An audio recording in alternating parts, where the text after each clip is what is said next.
The desert air shimmered like broken glass, heat rising in waves from the asphalt as Miguel Cortez's 18-wheeler cut through the emptiness of Highway 85, just 20 miles north of the border.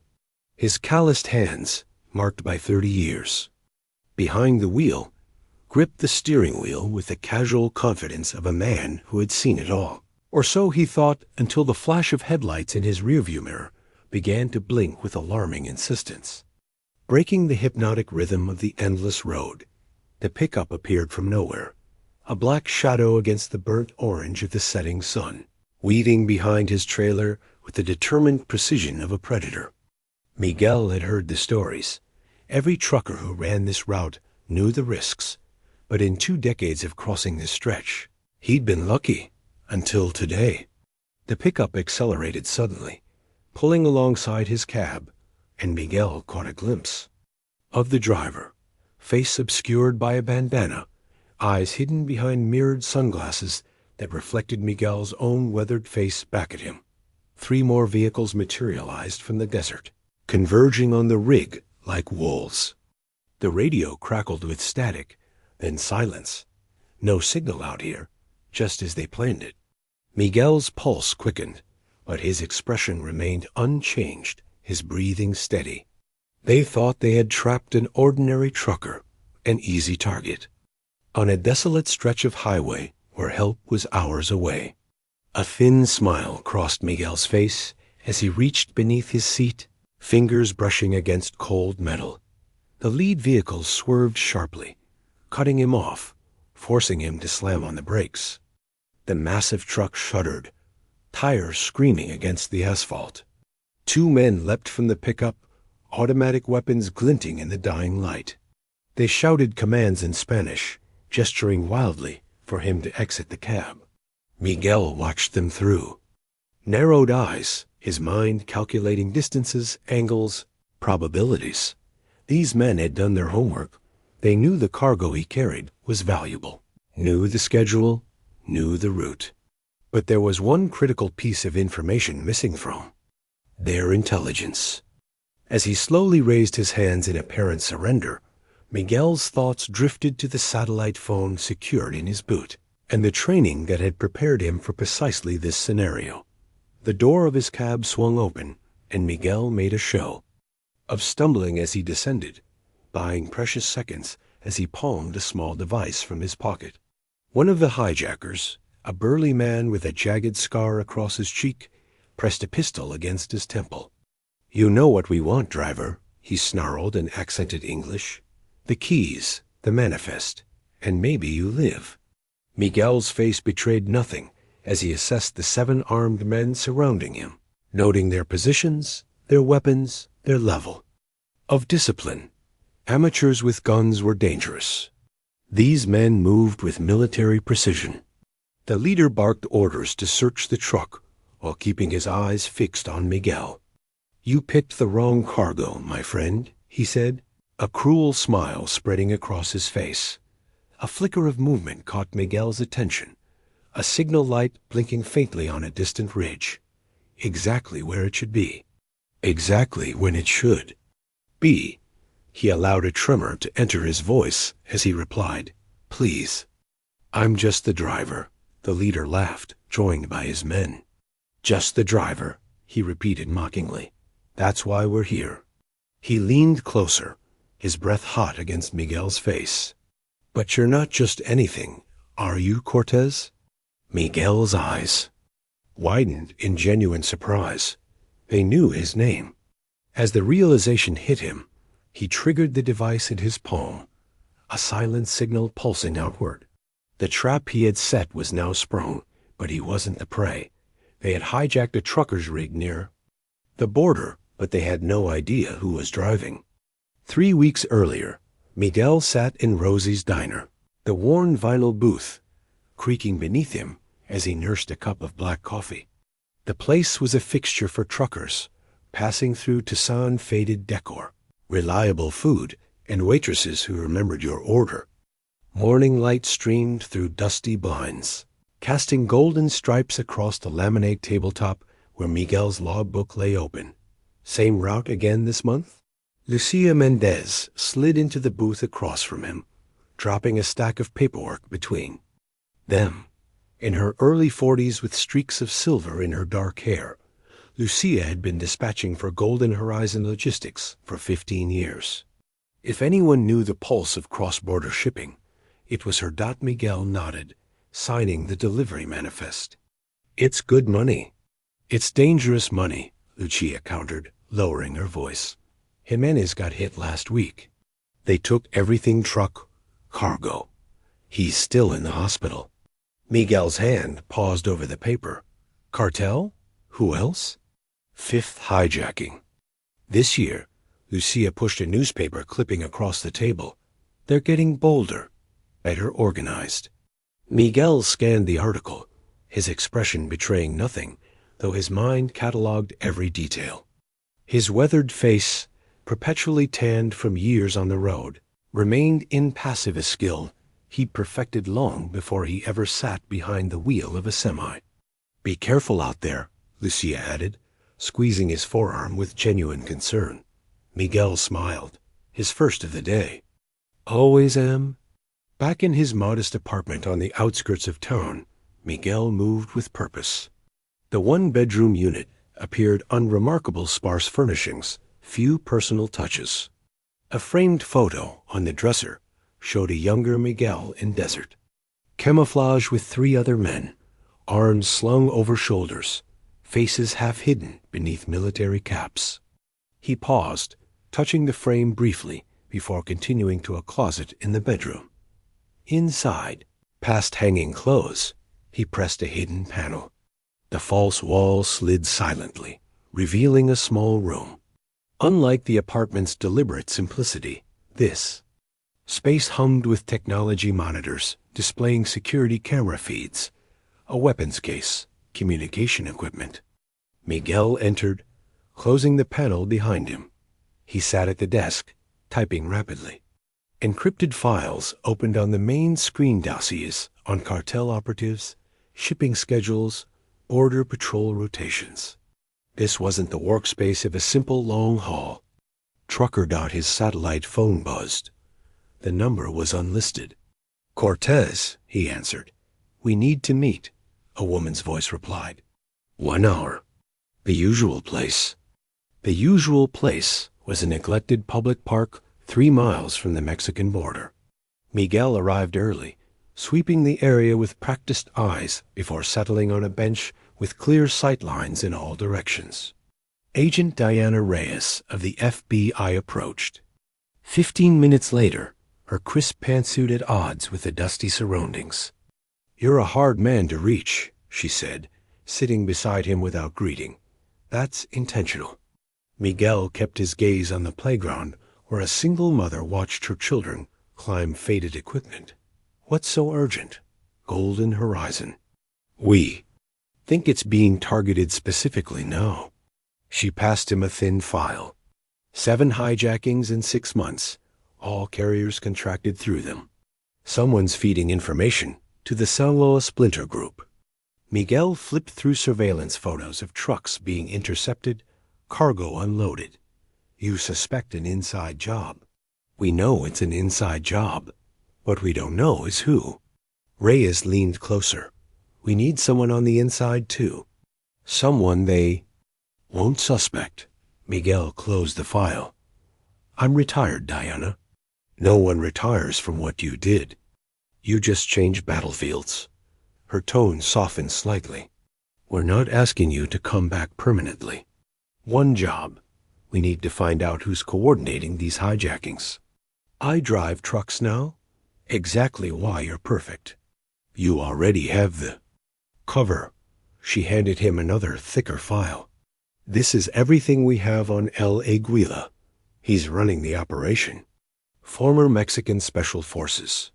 Smart, methodical, brutal.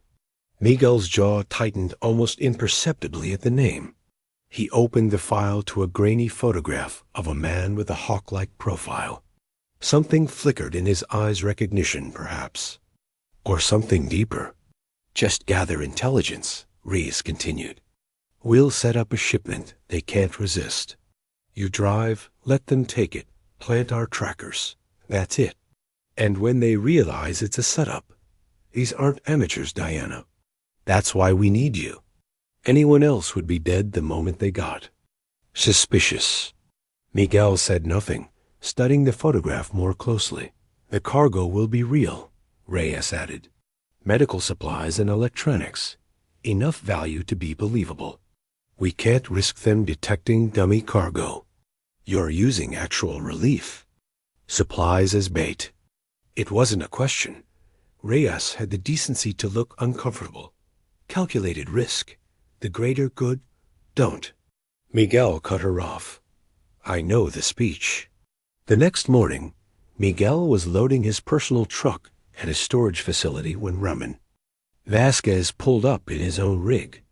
A fellow independent contractor for Golden Horizon, Raymond was the closest thing Miguel had to a friend in the business.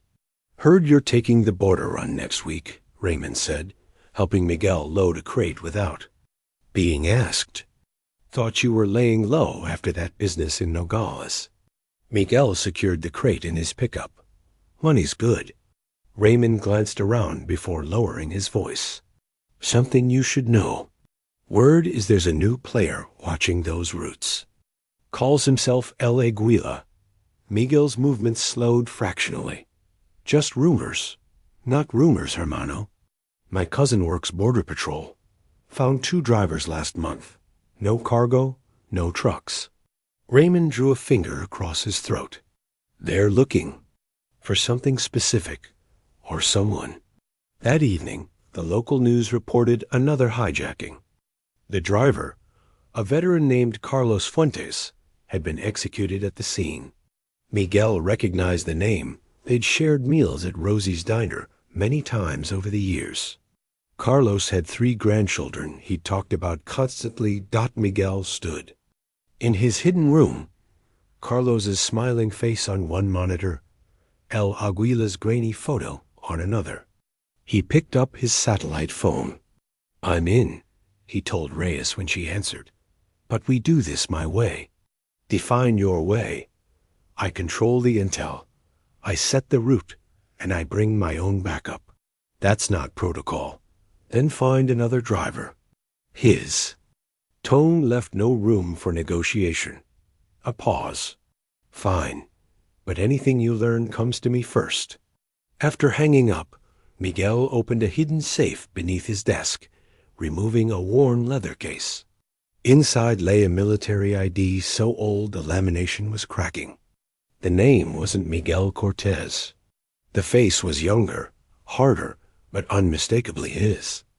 Beside it was a faded photograph of a smiling woman and young boy standing in front of a small house with a red door. Miguel touched their faces gently, then returned everything to the safe except a small medallion on a chain, which he slipped around his neck, tucking it beneath his shirt.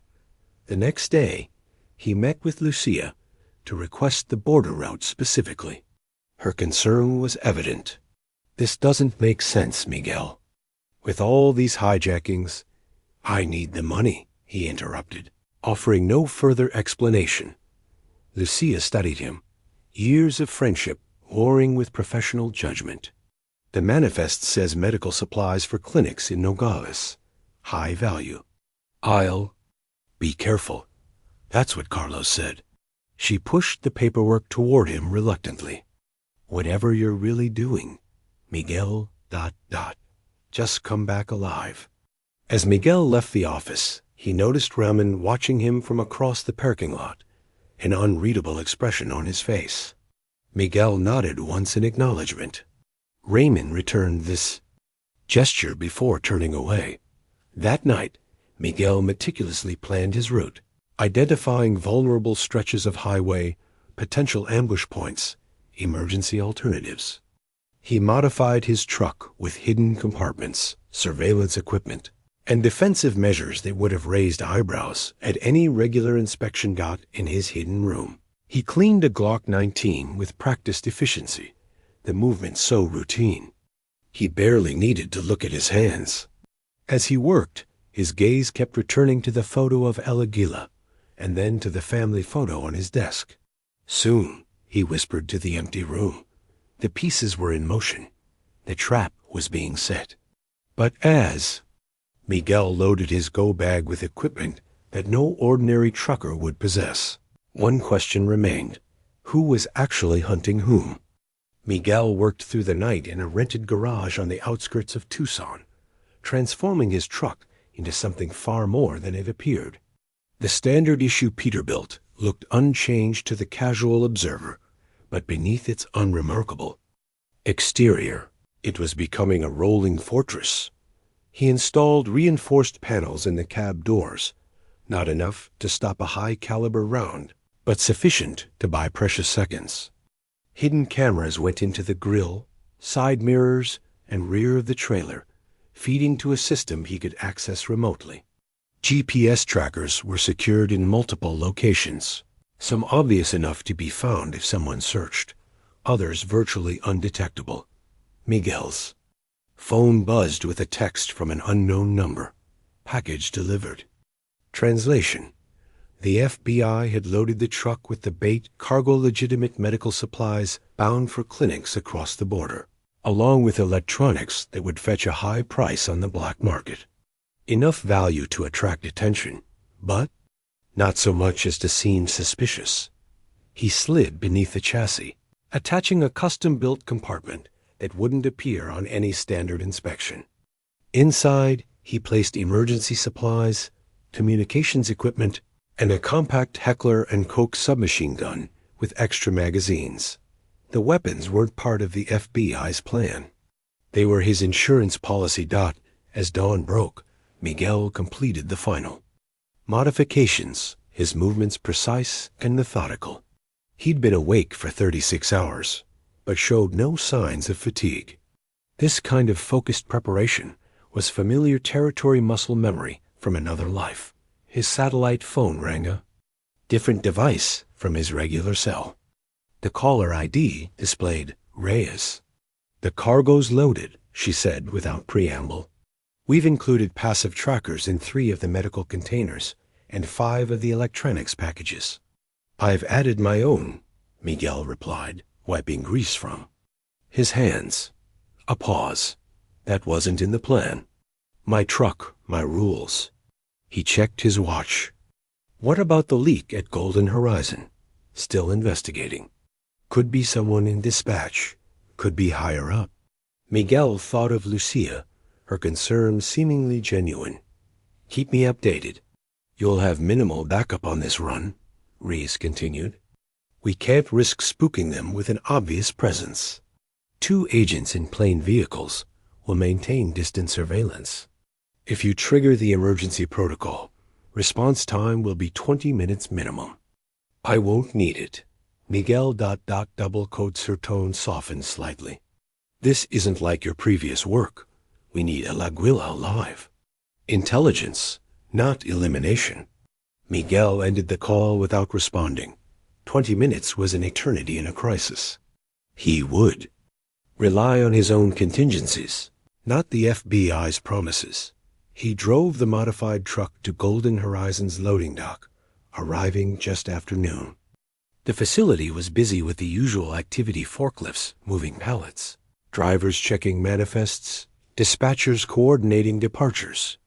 Miguel spotted Lucia through her office window, phone pressed to her ear, gesturing emphatically as he parked. Raymond approached, a coffee in each hand. He offered one to Miguel. "Heard you're taking the medical run," Raymond said casually, too casually. "Changed your route from last month." Miguel accepted the coffee. "Better pay." Raymond glanced around. Before speaking again, voice low. 3 drivers have disappeared on that exact route in 6 weeks, Miguel. Something's not right. I can handle myself. "That's what worries me." Raymond studied him. "You know, I served too. 12 years force recon. I recognize the signs." Miguel kept his expression neutral, but his mind raced. Had he been that transparent? Or was Raymond more observant than he'd given him credit for? "Whatever you're involved in," Raymond continued, "it's bigger than you think. My contacts say El Aguila isn't working alone. He's got protection high up. What are you saying? Raymond stepped closer. I'm saying be careful who you trust, especially feds. Before Miguel could respond, Lucia emerged from her office, waving a clipboard. Miguel, your paperwork's ready. Raymond backed away. Watch your six, he murmured, then louder. Safe travels, amigo. Inside her office, Lucia handed Miguel his manifest and wrote authorization. Her eyes were rimmed with fatigue. Everything okay? Miguel asked. She sighed. Corporates breathing down my neck.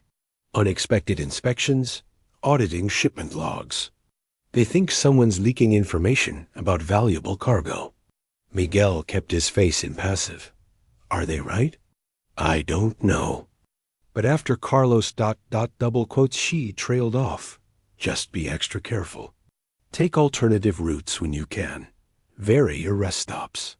Always do. As Miguel turned to leave, Lucia caught his arm.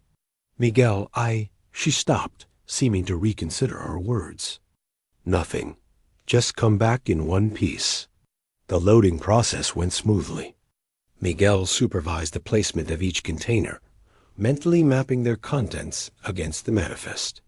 Everything matched the FBI's brief.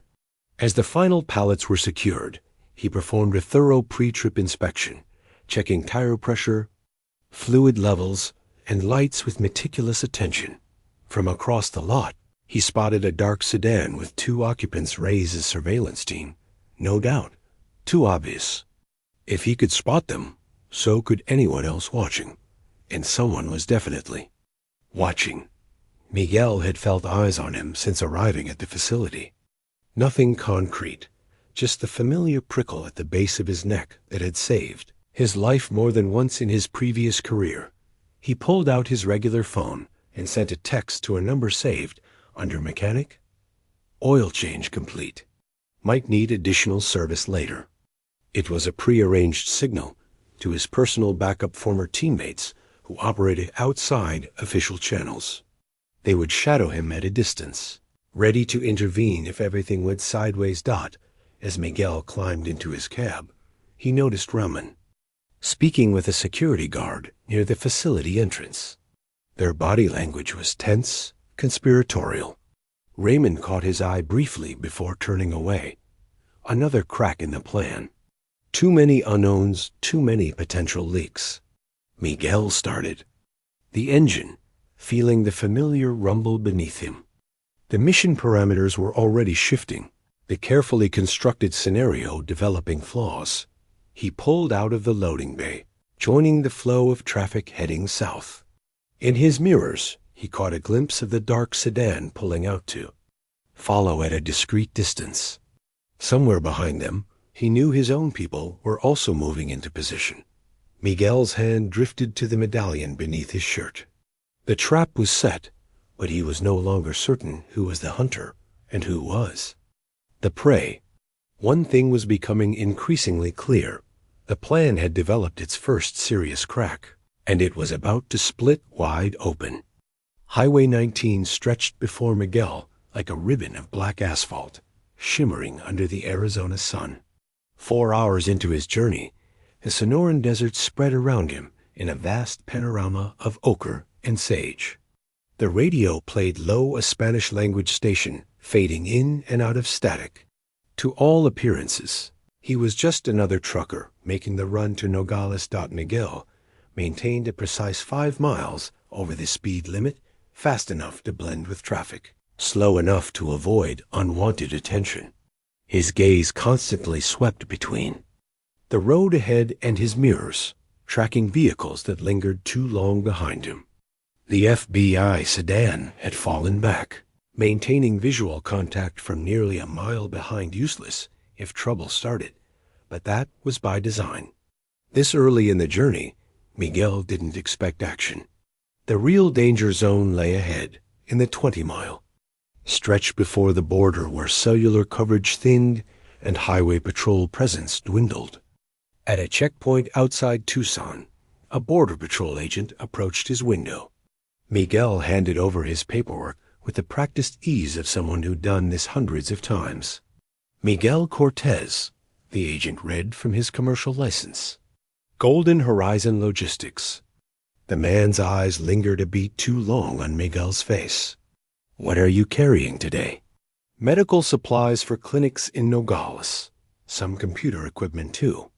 Miguel kept his tone casual. Bored even, the agent circled the truck, examining the cargo seals. Mind if we take a look? Be my guest. Miguel stepped down from the cab, stretching as if grateful for the break. 2 additional agents appeared, opening the trailer's rear doors. They performed a cursory inspection, checking only the first row of pallets before seeming satisfied. Standard procedure, yet something felt off. You make this run often? The first agent asked, returning Miguel's paperwork. Couple times a month. Ever have any trouble? Lot of hijackings lately. Miguel shrugged. Been lucky so far. The agent nodded, his expression unreadable. Safe travels, Mr. Cortez? As Miguel pulled away, he checked his side mirror. The agent was speaking into his radio, watching the truck depart. Miguel tapped a command into his modified GPS system, marking the agent's face for later identification. 2 hours later, Miguel pulled into a truck stop in Green Valley, his standard rest location on this route. The place was busy with the usual mix of long-haul drivers, tourists, and locals. He parked at the far end of the lot, positioning the truck for a quick exit if needed. Inside, he ordered coffee and a sandwich, taking a booth with a clear view of both his truck and the entrance. While waiting for his food, he sent a coded text message to Reyes. Package moving as scheduled. Weather clear. Translation: no signs of imminent threat, continuing as planned. The waitress who brought his food wasn't the same one who had taken his order. This woman was younger, too well dressed for the setting. She placed his plate down with practiced efficiency, but her hands were too smooth for someone who carried trays for a living. Cream for your coffee? She asked, placing a small metal creamer beside his cup. Black is fine, Miguel replied, studying her face. She nodded and left. Miguel waited until she disappeared into the kitchen before examining the creamer. Beneath it was a folded scrap of paper. He palmed it casually, checking his surroundings before reading the message written in neat block letters. They know. Border Patrol compromised. Change route. Miguel's pulse remained steady, even as his mind accelerated. The note could be a warning. From Reyes's team, but they would have used established communication channels. More likely it came from Raymond's mysterious contacts, or it could be a plant designed to disrupt the operation. He finished half his sandwich and left cash on the table. Back in his truck, he performed another perimeter check before climbing into the cab. The side mirror caught the reflection of the waitress watching from the diner window. When she saw him notice her, she deliberately turned away. Miguel pulled back onto the highway, maintaining his original route for now. 10 miles south, he spotted. A vehicle pulled over on the shoulder, a dusty pickup with the hood raised. A man in a straw cowboy hat waved for assistance. The scene was perfect in its composition. Too perfect. Miguel reduced speed slightly, but continued past. In his mirror, he watched the man lower his arm, all pretense of distress vanishing as he spoke into what appeared to be a radio. Confirmation. The trap was being set. He reached for his satellite phone, dialing a number from memory. Situation? Answered a male voice without greeting. Hayes, Miguel acknowledged his former teammate. I've got spotters. At least one at the Green Valley stop, another posing as a breakdown on mile marker 37. Border Patrol at the Tucson checkpoint was compromised. We're tracking you, 5 miles back. Want us to intercept the spotters? Negative. Let them think I'm oblivious. Have you identified any vehicles moving into position ahead? 2 SUVs parked at the abandoned gas station near Rio Rico. 3 men, likely armed. They've been there for 2 hours. Miguel calculated. They're setting up a funnel, planning to force me off the main highway. Want to abort? No, but I'm modifying the plan. Miguel checked his GPS. There's a secondary road at kilometer 57. Unpaved, runs parallel to the highway for about 12 miles before reconnecting. Heavily isolated. That's asking for an ambush. Exactly. But I choose the ground. A pause. Your call. We'll maintain distance, but stay ready. One more thing, watch for FBI involvement. I don't trust their timeline. Miguel ended the call and adjusted his route on the GPS. Taking the dirt road would appear to be a critical error to anyone, watching a desperate move by a driver who suspected he was being followed. It would accelerate. Their timeline forced them to commit before reaching their preferred ambush point. As he approached the turnoff, Miguel noticed a white sedan that had maintained pace with him for the last several miles. The driver, a woman with sunglasses and a blonde ponytail, spoke constantly into what appeared to be a Bluetooth headset. Another spotter, cataloging his movements, Miguel signaled and made the turn onto the unpaved road, the truck lurching as the smooth asphalt gave way to packed dirt and gravel. Dust billowed behind him, obscuring his trailer in a cloud of fine particles. Perfect. He continued for 3 miles, the road becoming increasingly remote. The terrain offered few options for ambush, a deliberate choice. Here, anyone approaching would have to cross open ground, visible for hundreds of yards. Ahead, the road curved. Around a rocky outcropping, Miguel slowed, activating the hidden cameras that provided 360-degree surveillance. Nothing yet. He rounded the bend and immediately noticed fresh tire tracks cutting across the dirt. Someone had recently driven off-road, positioning themselves beyond the curve. Miguel reached beneath his seat, retrieving a compact sidearm which he secured in an ankle holster. Next came a lightweight bulletproof vest, which he slipped on beneath his flannel shirt. From the glove compartment, he removed what appeared to be an ordinary trucker's cap and sunglasses. The cap contained a micro camera. The glasses featured a heads-up display linked to his truck's surveillance system. As he completed his preparations, the first alert sounded from his modified GPS. 2 vehicles approaching rapidly from behind. The spotters had reported his detour, and the pursuit had begun. Miguel increased speed, kicking up more dust. The unpaved road grew rougher, the heavy truck bouncing over ruts and rocks. 3 miles ahead lay an arroyo, a dry creek bed, with steep embankments on either side, a natural bottleneck. He would reach it in approximately 4 minutes. His display showed the pursuing vehicles gaining ground, a black SUV and the white sedan he'd noticed earlier.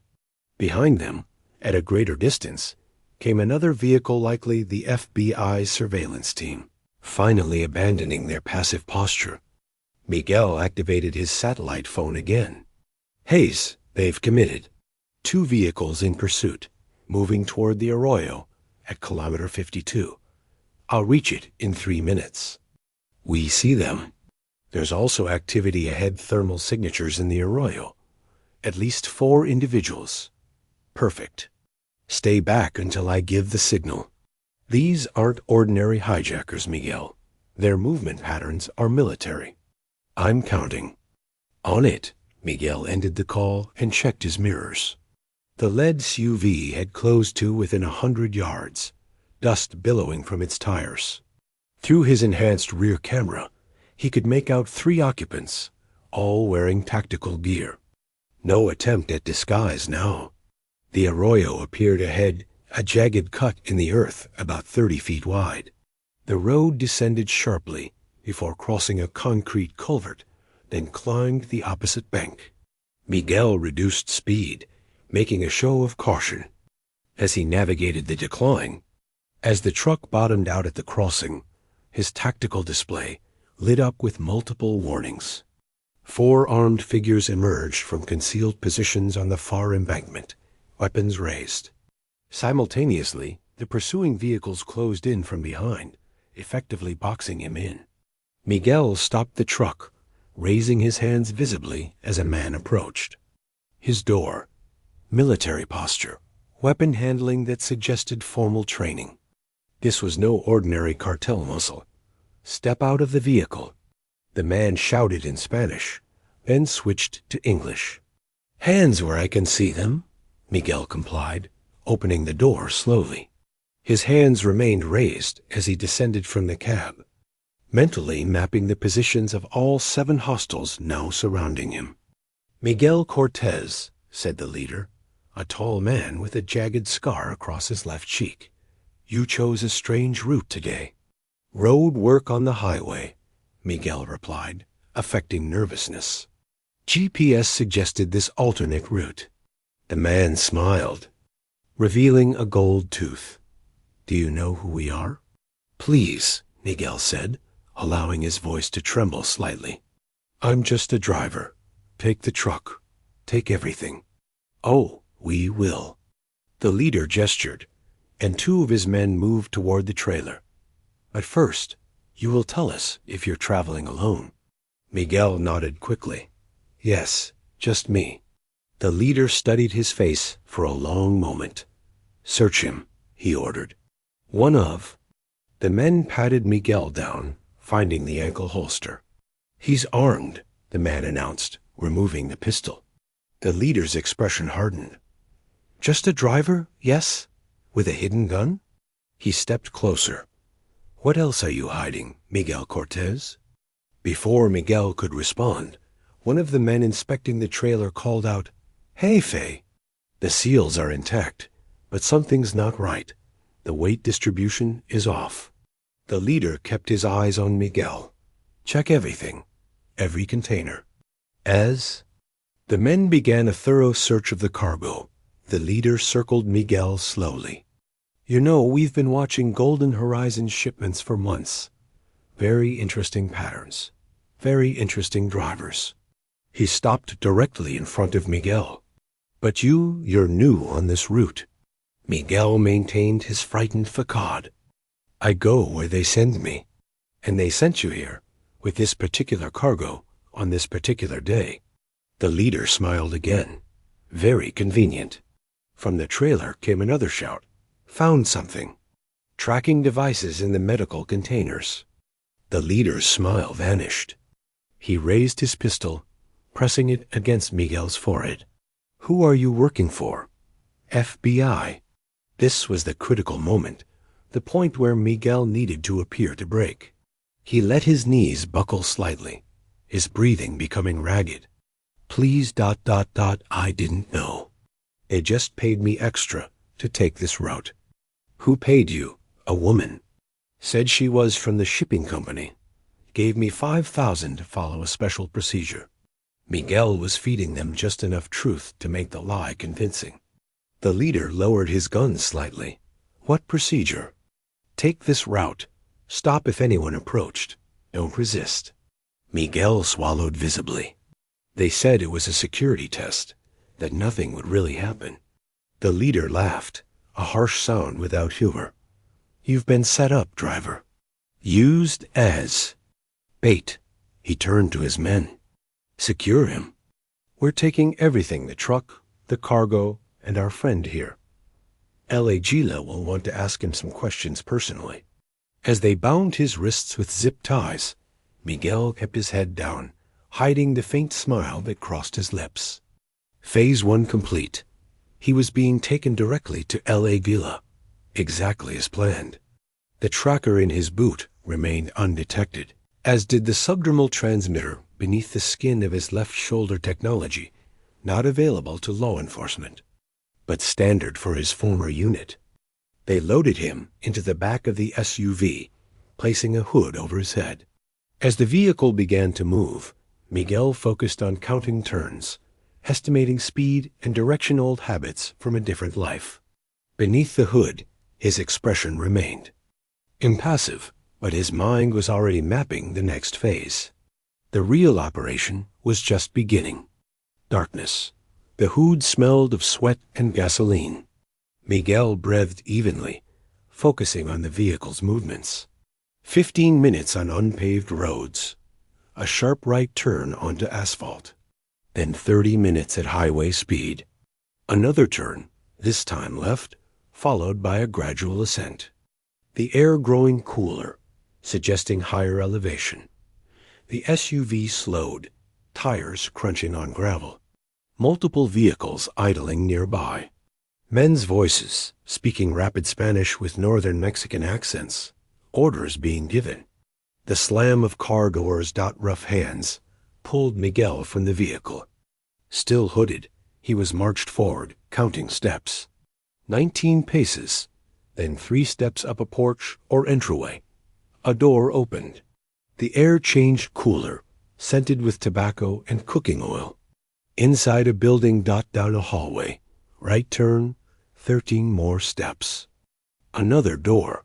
The hood was finally yanked off. Miguel blinked against the sudden light. He stood in what appeared to be a study, wood-paneled walls lined with bookshelves. Incongruously elegant compared to the men who had brought him here. 4 armed guards with the hardened look of cartel enforcers. The man with the scar, Viga, one of the guards had called him, stood directly behind Miguel. "Search him again," Viga ordered. Thoroughly this time. 2 guards patted him down with professional precision, removing his belt, boots, watch, anything that could potentially contain tracking devices or weapons. Miguel remained passive, keeping his expression neutral as they worked. The boot tracker would be discovered as intended. The subdermal implant would not. "Clean," one guard announced, tossing Miguel's belongings onto a desk. Viga circled to face him. "Sit." He gestured to a straight-backed wooden chair in the center of the room. Miguel complied, his bound hands awkward in front of him. His eyes scanned the room methodically, cataloging exits, potential weapons, the positions of each guard. Force of habit. "We found 6 trackers in your cargo," Viga said, leaning against the desk. "FBI issue. And another in your boot." He held up the small device between his fingers. "You understand what this means?" Miguel nodded, maintaining his frightened driver persona. "They set me up." "Yes, but the question is, did they tell you the truth about why?" Viga studied him. "The FBI doesn't use civilians for operations like this without a reason. What makes you special, Miguel Cortez? If that's even your real name." "I'm just a driver," Miguel insisted, allowing desperation to edge into his voice. "They paid me, that's all." Viga smiled coldly. "We'll see." The door opened. A tall man in his 50s entered, his bearing immediately commanding the room's attention. Salt and pepper hair cut military short. Eyes like obsidian, sharp and reflective. He wore a simple white guayabera shirt and black slacks, elegant in their simplicity. No visible weapons, no jewelry except a gold signet ring bearing the image of an eagle. El Aguila, the eagle. The guard straightened visibly. Even Viga's demeanor changed, becoming more formal, more deferential. "This is him?" El Aguila asked, his voice cultured, accent suggesting education in the United States. "Si, jefe." The driver. El Aguila approached slowly, studying Miguel with clinical detachment. For a long moment, neither man spoke. "Leave us," El Aguila finally said. Viga hesitated. "Sir, he may be more dangerous than he appears." "I'm aware." El Aguila didn't take his eyes off Miguel. "That's precisely why I want to speak with him alone." The guards filed out, Viga last, closing the door behind them. Miguel could sense them positioning themselves in the hallway, ready to rush in at the first sound of trouble. El Aguila circled the chair slowly. Miguel Cortez, 47 years old. Commercial driver's license issued 6 years ago. Before that, he paused. A ghost. Miguel said nothing, watching the man's movements. The FBI thinks they're very clever, El Aguila continued, using you as bait to find me. But they don't know what I know. He stopped directly in front of Miguel. That you're not what you appear to be. A chill ran down Miguel's spine, not fear, but recognition. This was the moment the operation pivoted, the point where his cover either held or shattered completely. Tell me, El Aguila said softly, does Special Agent Reyes still wear that medallion her father gave her? The one with St. Michael on it? The question hit Miguel like a physical blow. Reyes had never mentioned such a medallion, but the implication was clear. El Aguila had a source inside the FBI. I don't know what you're talking about, Miguel maintained, but he let confusion show on his face, real confusion. Not feigned dot, El Aguila smiled. Of course you don't, because Agent Reyes never told you everything, just as she never told her superiors about her special interest in my operation. He returned to the desk, opening a drawer. You see, Mr. Cortez, there are layers to this situation that you haven't been briefed on. He removed a file folder and placed it on the desk. The FBI thinks they're tracking me, but I've been tracking them for much longer. He opened the folder, revealing surveillance photos of Ray's meeting with Miguel at the park. Did you really believe they stumbled onto my operation by accident? That they chose you by coincidence? Miguel's mind raced, recalibrating. The mission parameters were disintegrating around him. If El Aguila had surveillance on Reyes, if he had infiltrated the FBI operation from the beginning, you were chosen, Mr. Cortez, by me. El Aguila placed a photo on Miguel's lap. Because of this, Miguel looked down. The photo showed a military unit in desert camouflage, the same photo he kept in his apartment, but taken from a different angle. He was there, younger, standing with his team.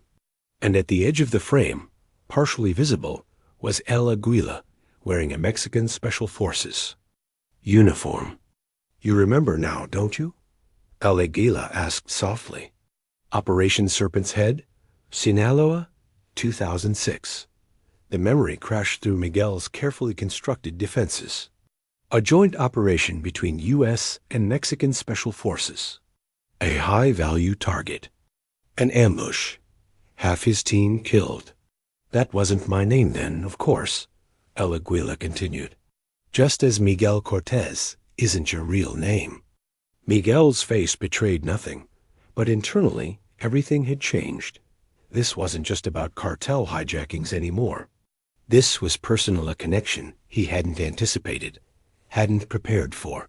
You're wondering about Agent Reyes, El Aguila said, reading his expression. Whether she knew, whether this entire operation was a setup. He leaned closer. Would you like to ask her yourself? He pressed a button on the desk phone. Bring her in. The door opened, and 2 guards entered, half dragging a woman between them. Her face was bruised, her FBI windbreaker torn and dirty. Agent Diana Reyes. Her eyes met Miguel's, filled with a complex mixture of fear, defiance, and something else, shame. Surprise, El Aguila said softly. It seems your backup plan has failed. Began. Miguel stared at Reyes, the final piece clicking into place. The mission wasn't compromised. It had been corrupt from the start.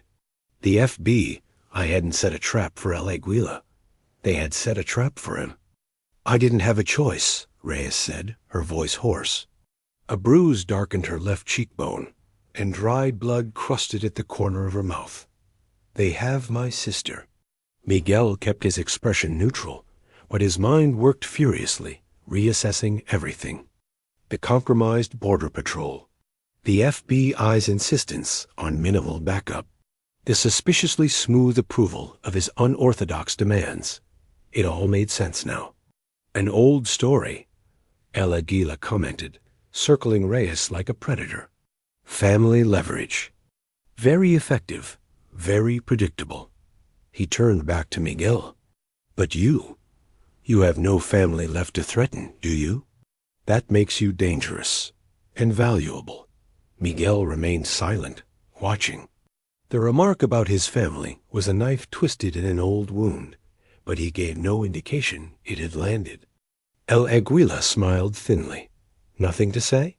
The famous ghost of Sonora, silent to the end. So he knew that name Miguel's calcine from his special operations days. Few did. Fewer still lived to speak of it. What do you want? Miguel finally asked, his voice steady. Cooperation for now. El Aguila gestured, and a guard cut Miguel's zip ties. The FBI believes they're running an operation to capture me. In reality, I'm using their operation for my own ends. He opened a laptop on the desk, turning it to face Miguel. These are the current positions of FBI surveillance teams, courtesy of Agent Reyes's access codes.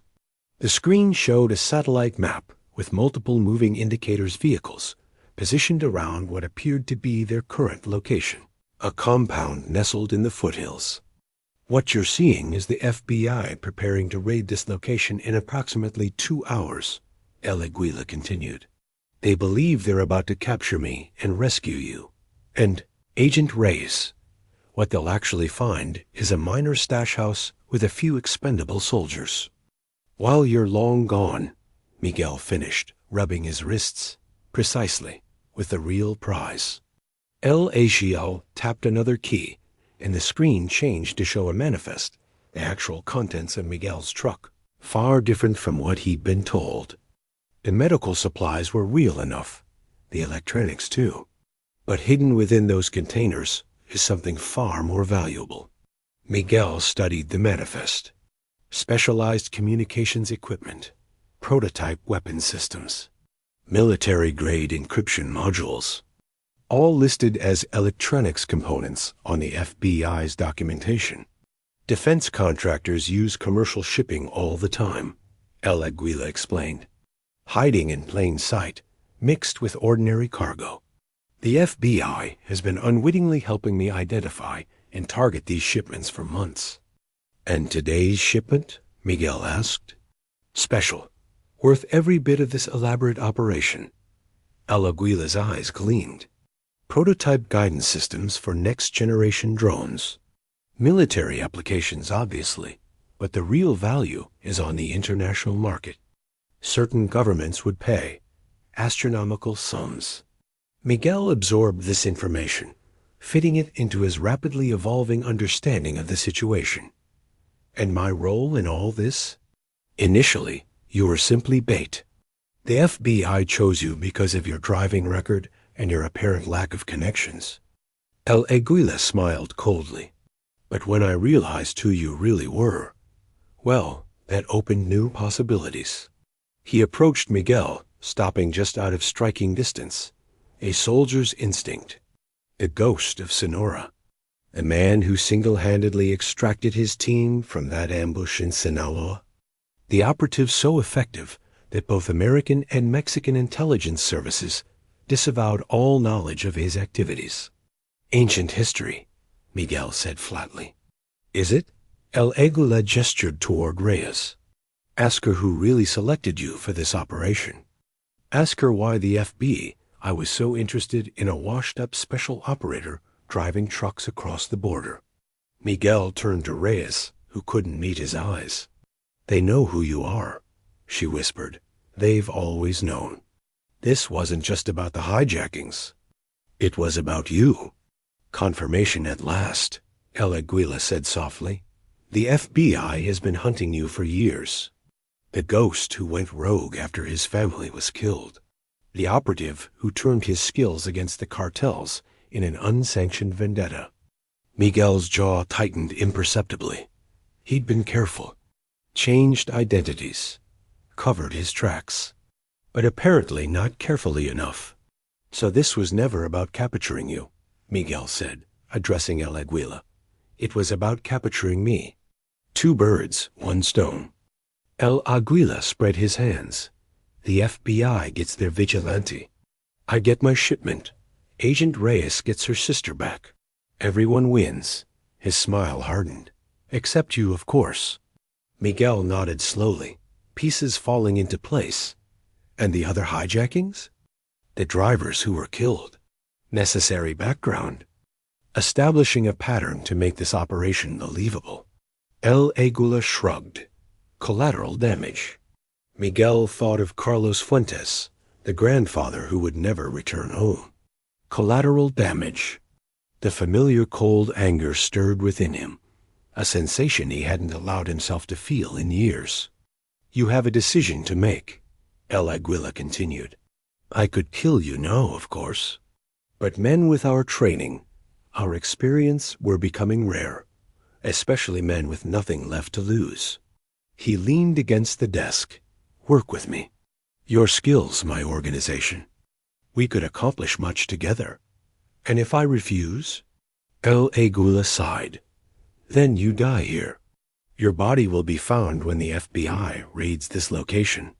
They'll assume you were killed resisting capture, and Agent Reyes will corroborate that story if she wants to see her sister alive. Miguel glanced at Reyes, saw the desperation in her eyes. She was trapped, compromised beyond redemption.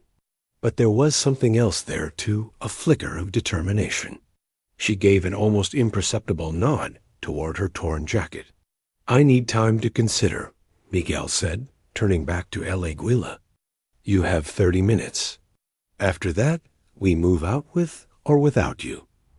El Aguila moved toward the door. Think carefully, Ghost. This is your only chance at a future. He left, taking all but 2 guards with him. These men positioned themselves. At the door, weapons ready, watching Miguel and Reyes with expressionless vigilance. Miguel sat heavily in the chair, head bowed as if in defeat.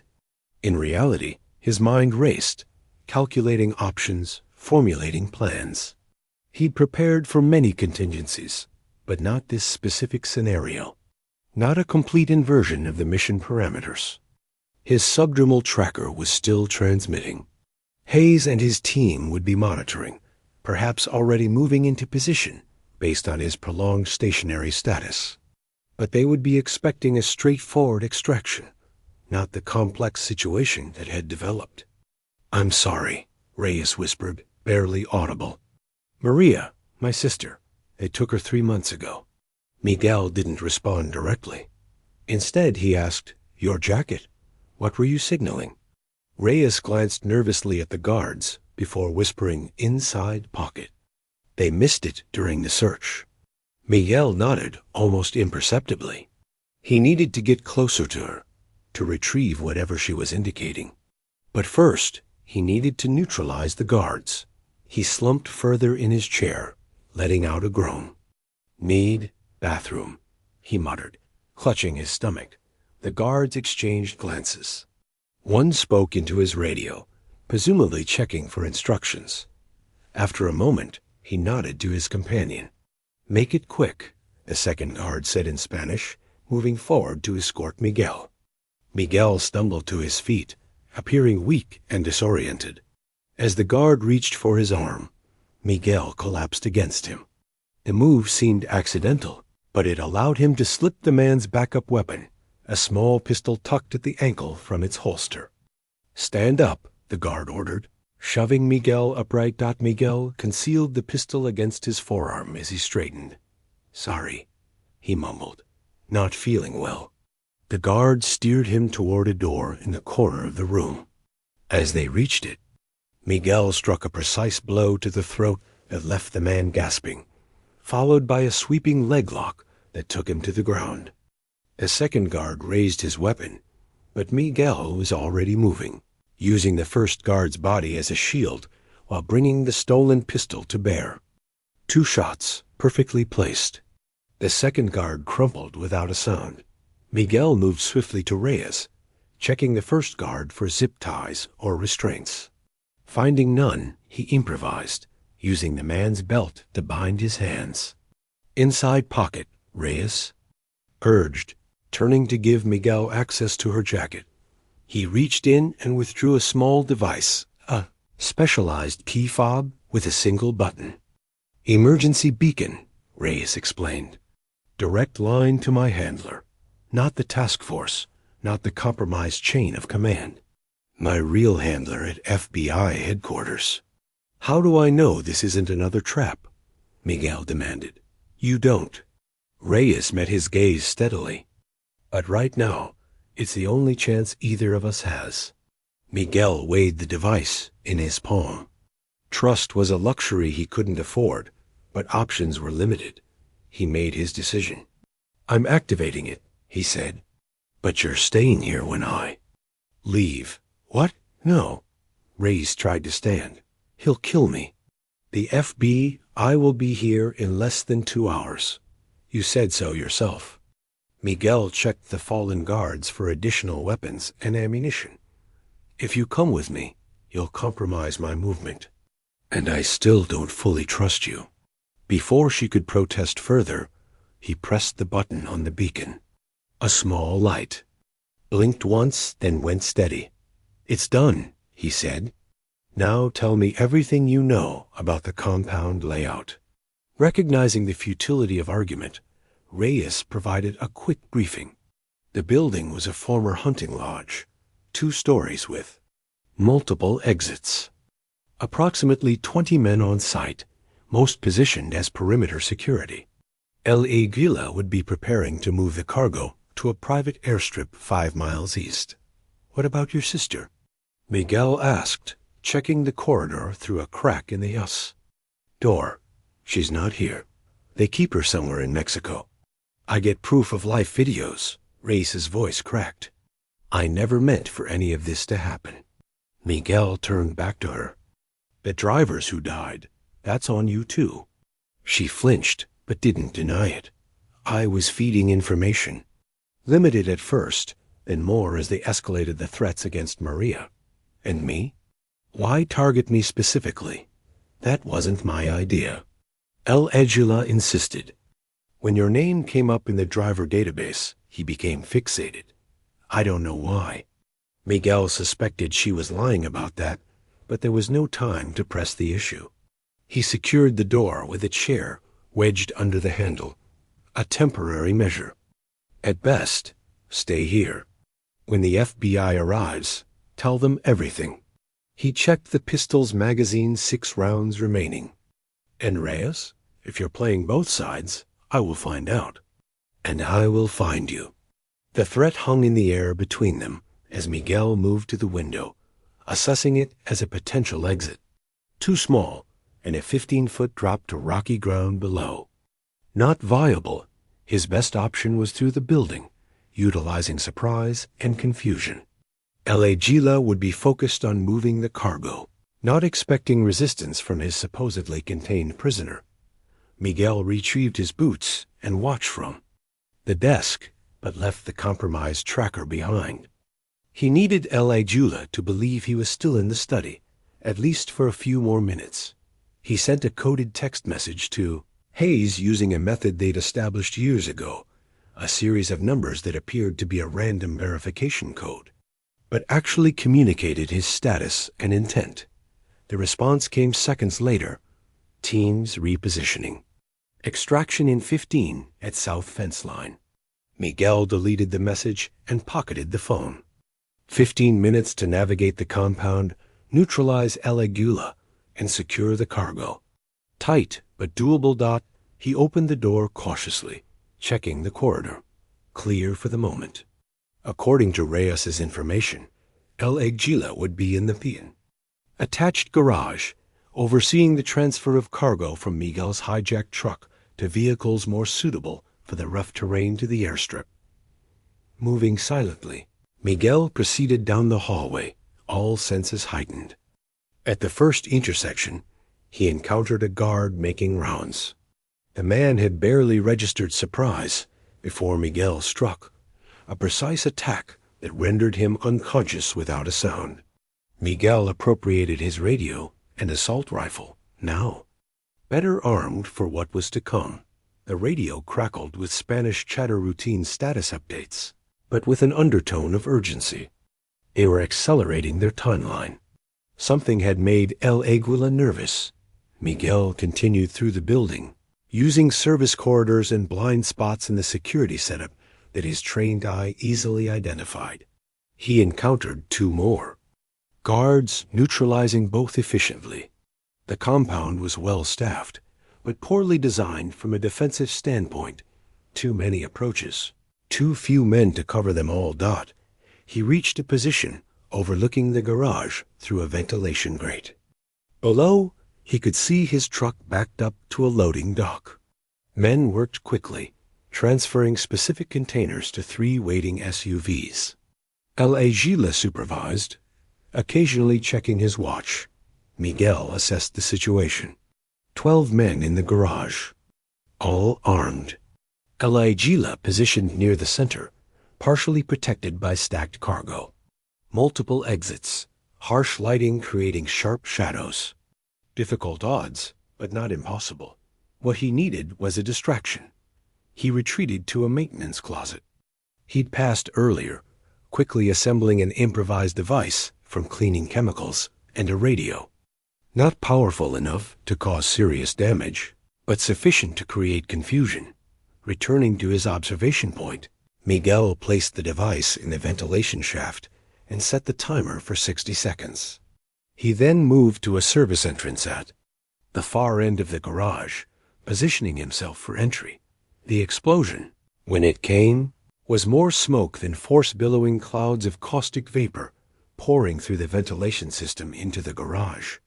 Shouts of alarm erupted as men scrambled away from the spreading cloud. Miguel moved in through the momentary chaos, using the smoke for cover. 3 targets neutralized in the first few seconds. Precision strikes to incapacitate, not kill. He needed prisoners for later intelligence. Hijacked reacted with the speed of a trained operative, barking orders that quickly organized his men into a defensive formation. The smoke was already being cleared by the garage's ventilation fans. "Ghost," Hijacked called out. "I knew you wouldn't take the offer." Too much pride. Miguel didn't respond, moving silently to a new position among the cargo containers. The radio he'd taken squawked with reports of an intruder in the compound. His earlier encounters had been discovered. "You're surrounded, outgunned, and out of time," Hijacked continued, signaling his men to spread out and search. Even for the ghost of Sonora, these odds are impossible. A bullet pinged off metal near Miguel's head, a probing shot from one of the searching men. He ducked lower, circling toward the vehicles. If he could reach the SUVs, he could potentially secure the sensitive cargo and use it as leverage. Another shot, closer this time. They were triangulating his position based on movement. Miguel had to act quickly. He triggered a second diversionary device, this one attached to the far wall of the garage. The small explosion drew immediate fire from Hijack's men, giving Miguel the opening he needed to sprint toward the nearest SUV. He reached it just as a hail of bullets shattered its windows. Diving for cover behind the engine block, Miguel returned fire in controlled bursts, forcing the attackers to seek their own protection.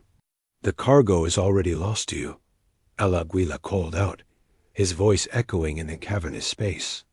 "The real shipment left 10 minutes ago. What you're looking at is decoy material." Miguel processed this information. It could be a lie designed to demoralize him, or could be the truth.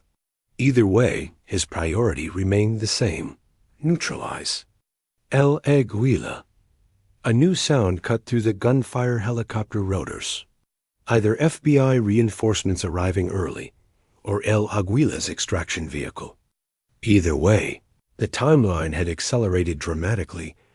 Miguel triggered his emergency signal to haze 3 rapid clicks on a frequency they monitored continuously. The response would be immediate and overwhelming.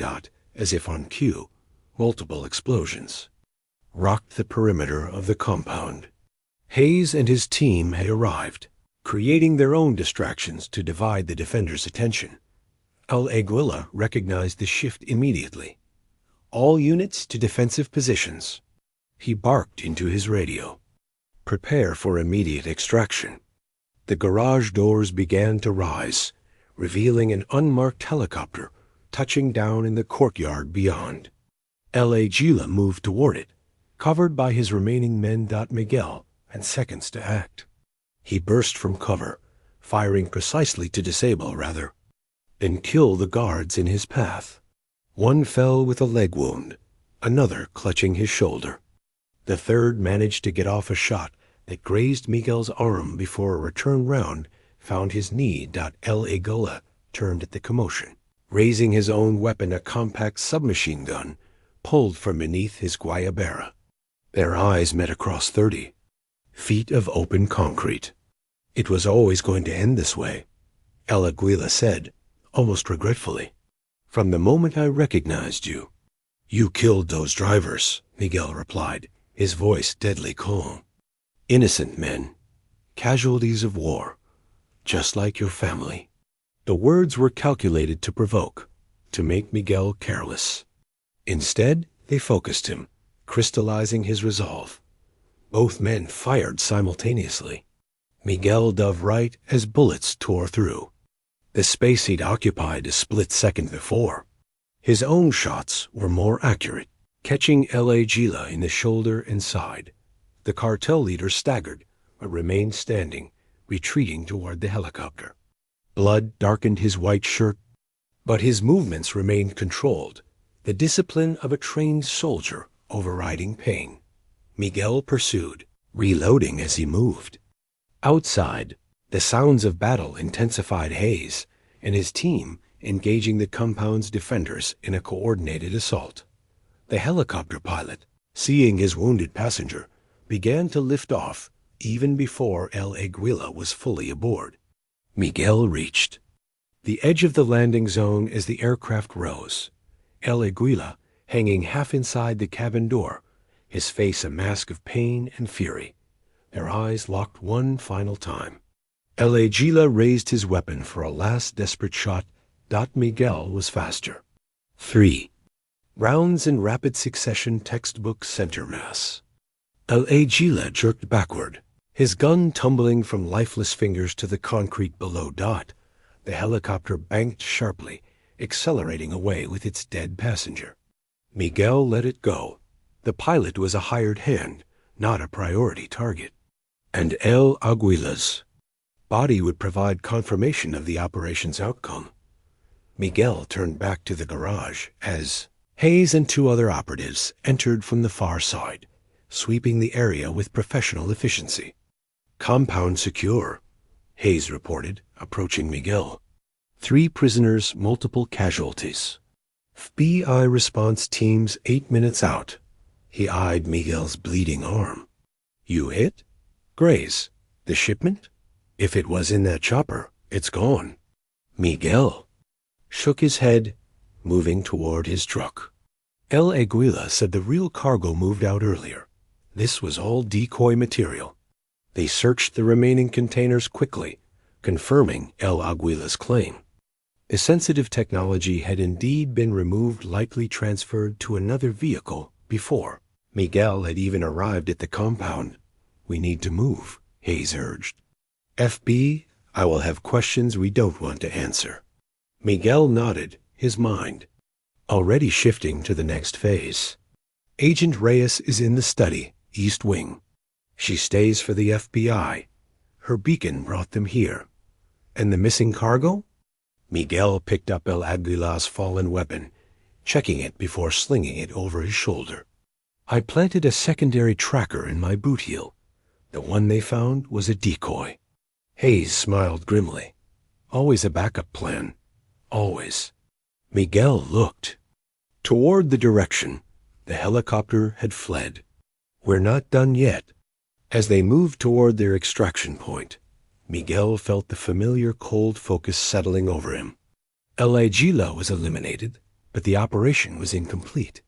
The sensitive technology remained at large, and somewhere in Mexico, Agent Reyes's sister remained a hostage. The ghost of Sonora had re-emerged from the shadows, and his hunt was far from over. Dawn broke over the Sierra Madre foothills, painting the landscape in shades of amber and gold. Miguel stood at the window of a safe house tucked into the mountains near Nogales, watching the play of light on distant peaks. 3 days had passed since the confrontation at El Aguila's compound. 3 days of methodical pursuit, precise strikes, and cold resolution. The secondary tracker had led them to an abandoned airstrip 20 miles south of the border. There, they'd intercepted the cargo before it could be transferred to its international buyers.